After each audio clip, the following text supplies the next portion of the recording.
If you were to look at military and political and economic dimensions of the bilateral relationship, you would notice that these relations are strengthening.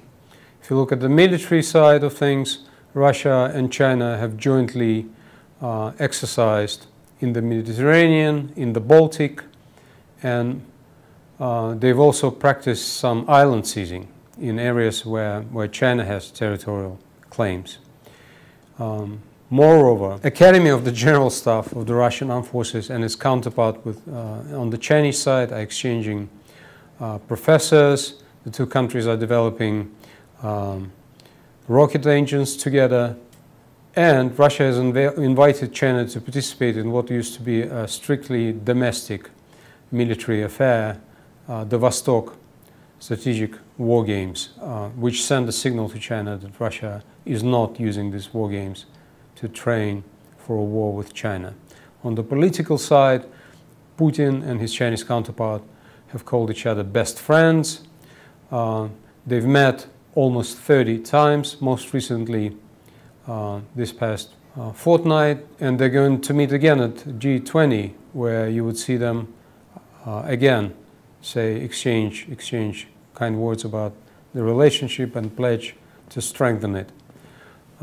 So all this, with inclusion of the trade, which has been growing steadily, and China has become Russia's largest trading partner, begs the question, are the two countries going to form a military alliance, given the improvement in the relationship? And my answer is no. And my answer is no, because in spite of predictions of such an alliance, in fact, some former Russian officials have said this alliance already exists de facto. The reality is that both countries are capable of deterring the range of threats to their vital national interests on their own. And that is the primary condition for forming an alliance, in my view. If you look at the alliance as a mechanism which does not only ensure non-aggression, but also commits participants of the alliance, to coming to each other's military and security aid in case of aggression by a third country. So given China's 300 warheads, Russia's thousands of warheads, nuclear warheads, both countries, at least in terms of strategic nuclear deterrence, are capable of deterring the military threats.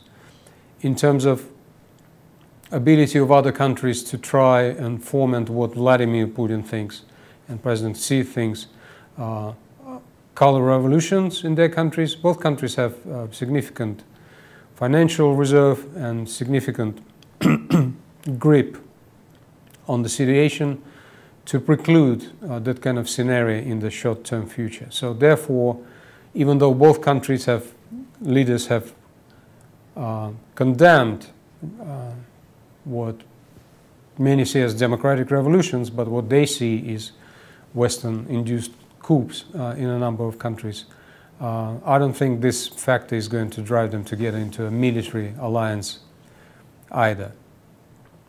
Plus, if you look at the fine detail of the relationship, you would see how uneven it is. Yes, China is Russia's #1 partner as of 2018, but Russia is only 11th on the list of China's largest trading partners. Okay. If you look at the demographic situation, you would see that 20+ provinces that comprise Russia's Far Eastern District, Urals District, and Siberian Federal District have less population than just one of the 4 provinces of China that border Russia.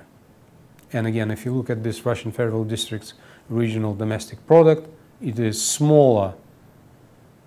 It's only 1/3 of the regional domestic product of the 4 Chinese provinces that border Russia. So these disparities preclude an alliance of equals, if you will, whereas Russia on multiple occasions has made clear that it does not want to be a junior partner in any kind of alliance, and It wants to continue to play what Russia's foreign policy doctrine describes as the role of the balancer in the international relations. So these factors, in my view, make the alliance unlikely. Unlikely, but not impossible.